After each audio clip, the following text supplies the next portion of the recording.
Hello, it's me guys. I am back again. Oh, I forgot. That's legal. So he absolutely wrecked my team since I'm like 10 levels below his. Well, y'all don't actually know my real name. My real name is not Ben.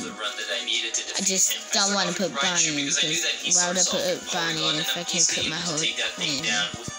Thunderbolts. Next up is Lapras, so I switch in Ezio to do a lot of chip damage with some double kicks. I'm able to hit 3 before we get taken out by an Ice Beam, so I switch in Dio, who is able to finish off the Lapras with a Thunderbolt. Give me a second, I'll be right back. He wants to I am back! Capture Mewtwo, but for that we need a few things. He needs us to get an apricorn that he planted down at Viridian Forest, and also a Pokeball chip that we can find at the Team Rocket hideout. So once we arrive in Viridian Forest, we meet up with Silver, the son of Giovanni. Of course, like always, he has to trash talk his father and me a lot, and then runs off. So we get the purple apricorn, and then we go back to the Team Rocket hideout, where Giovanni and all of the other admins and grunts are gathered. As it turns out, Red went to Silph Co to stop Giovanni from getting the Master Ball, and he beat up Giovanni and all of the Team Rocket grunts and got the Master Ball for himself. And Ronnie speaks up and he's like, next time we'll get him, boss. We'll get the little kid, I betcha. And this is where Giovanni loses it. He's like, you're the person that has been sabotaging all of our plans. I want you out of Team Rocket. I never want to see you again. You're so dumb. He throws out his Nidoking. He's ready to attack, and then Ronnie finally leaves Team Rocket. And while I was playing through this game, I actually thought that Ronnie might be a spy, but we'll have to see what happens further on. He says that it all doesn't matter, they're gonna go to Viridian Gym and stock up over there because Red has to eventually beat the 8th gym, and they're going to try and take him down over there. So they relocate over there, my Slowpoke evolved into a Slowbro, and then I got myself the Poké Chip. I then bring the Poké Chip to Bill, and they are able to create their own Master Ball. And with this Master Ball, they don't want to go after Mewtwo, they want to go after the Catastrophe. Remember that experiment that killed all the Dittos earlier on in the run? Yeah, they want to try and capture that because apparently it's even stronger than Mewtwo. But there is only one scientist that knows where it is, and that is one of the scientists that has been missing for 10 years and you've never heard about in this game before. And this scientist's name is Shigeki, but we have no idea where he is, and the only way that we can find Shigeki is... Guys, you know that person in Pokemon Fire Red? That's actually the person that they're talking about that knows where Missing Node is in the catastrophe. It's Shigeki. It's actually him. Bill then sends us on our way to Cerulean Cave, where we have to battle Mewtwo, but we can't use a Master Ball on him. So we travel to Cerulean Cave, and at the end of the cave, we of course find Mewtwo. But he tells us that he isn't threatened by our Master Ball because he could kill us even before we throw it. So the only thing that he really wants is a Pokemon battle. And if we win, if we give him a good challenge, he will tell us where Shigeki is hiding. And this thing is level 70. We have to take down a level 70 Mewtwo with level 45-ish Pokemon. Luckily, my Raichu was able to Thunderbolt him and paralyze him as well, which is going to help our entire team against him. Raichu alone was able to get him down into orange health before we got taken out by a single Psychic. So then I switched in Marco, I went for a Curse so that it would take him out eventually no matter what, but he just kept on using bad moves, and then a Nightshade and the Curse damage was able to take down the Mewtwo. After the battle, Mewtwo's like, yes, you've given me a good challenge, now I will tell you where Shigeki is hiding. And apparently he has been hiding in plain sight for all this time. You remember that guy that teaches you how to capture Pokemon at the beginning of the game? Yeah, that guy. Apparently that's Shigeki, the only man on the planet that knows where the Catastrophe is. So then Mewtwo sends us away because he wants to fight another trainer that is more pure of heart so that he can actually travel with him. And then we head to Viridian City. So we then reach Viridian City and we go and talk to the old man.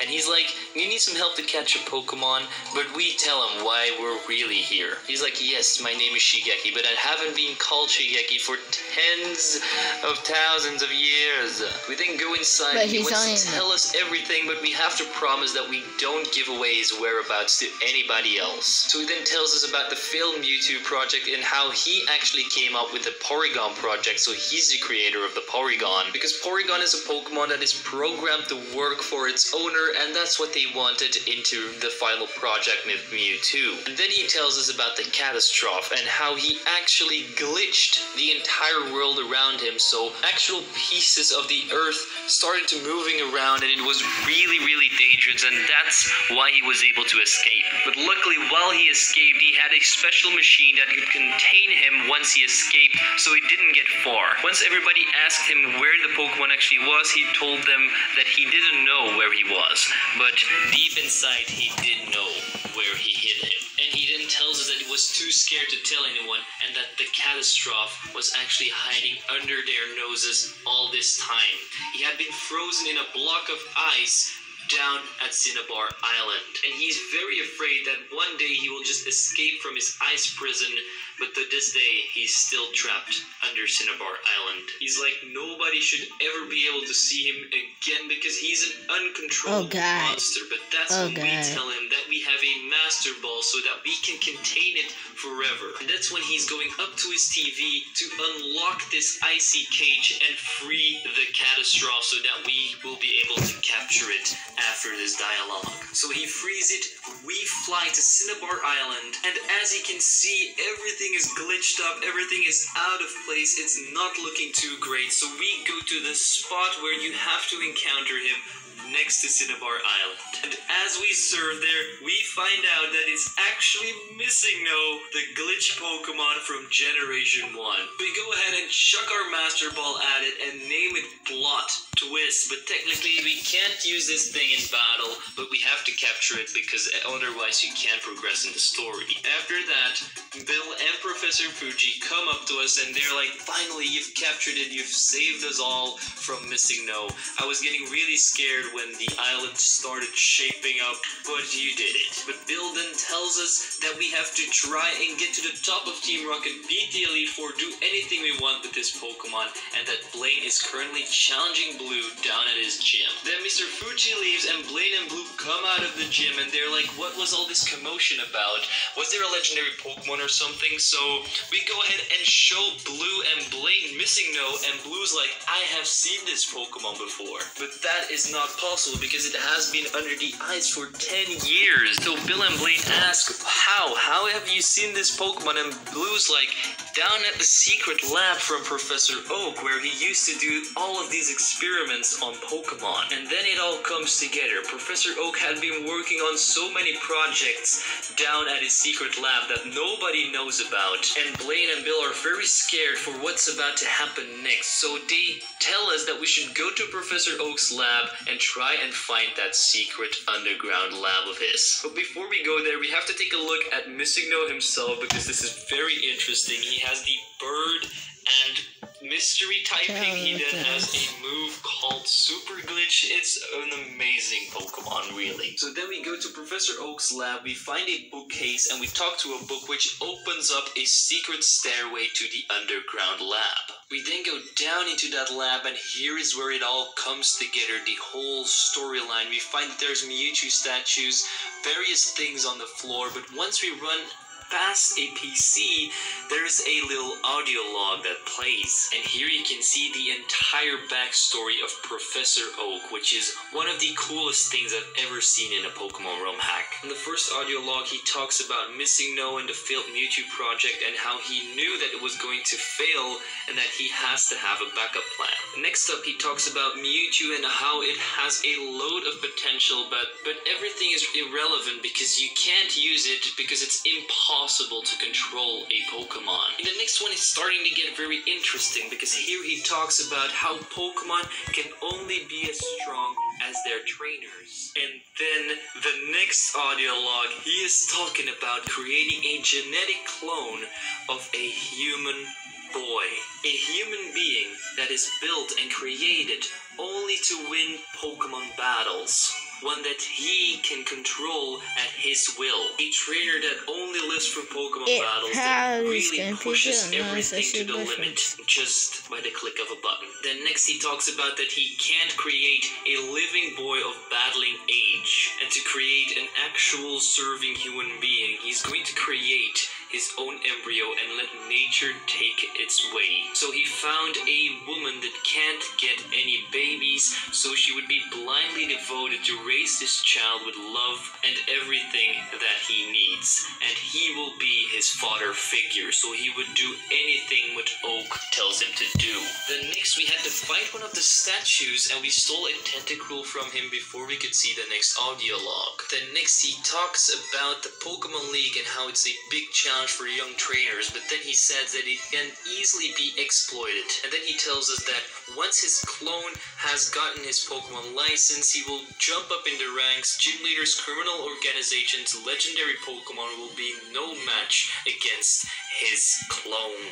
Then next he talks about how Mewtwo has escaped and that Kanto's war supplies are running out, so we can't run this war any longer. And then we find out that Oak was actually the champion, so he surrendered so that they would let him live in peace. But once the time is there, his clone will rise up and beat Lance so that he can gain control of the Kanto region once again. And of course, this clone is Red. With this cruel backstory out of the way, we go to Viridian City and we see that Red has just beaten the gym. He pushes us to the side and then we run into Giovanni. And then he tells us that he has been defeated in battle for the last time, that he cannot face his Team Rocket members like this ever again. So he disbands Team Rocket there and then, but he knows that his admins and executives aren't going to take this lightly, so he makes me the boss of Team Rocket so that we can keep his legacy going. He then tells us that he has seen the light and that he knows that he can't reach his ultimate goal like this. So he gives us a briefcase with money and finally makes us the boss of Team Rocket.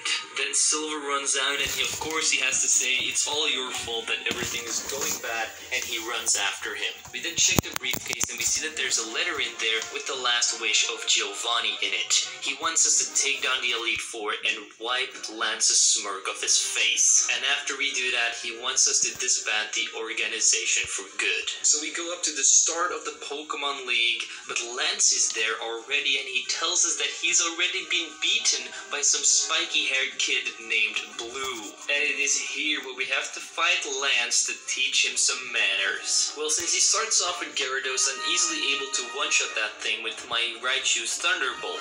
Next up is Aerodactyl, so I switch in Slowbro and I'm able to hit a Surf to half of his health, but then we get taken out, so I switch in my Tentacruel, who is able to finish off the Aerodactyl with a Water Pulse. Next up is Dragonair, so I switch in Muk, which I got by stealing him from one of the guards down at Professor Oak's lab. And he was able to take down the Dragonair with 2 Sludge Bombs and a Poison Jam.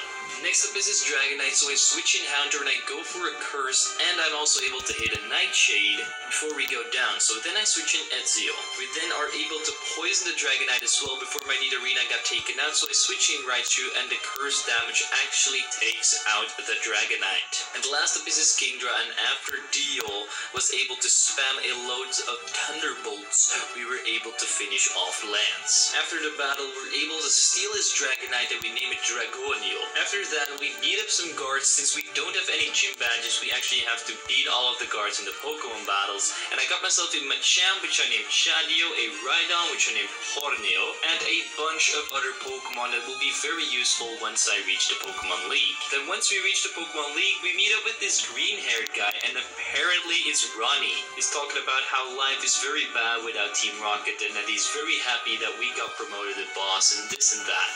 But then he talks about how Lance got defeated, and then the TV screen pops up and shows us that Blue is actually the new champion.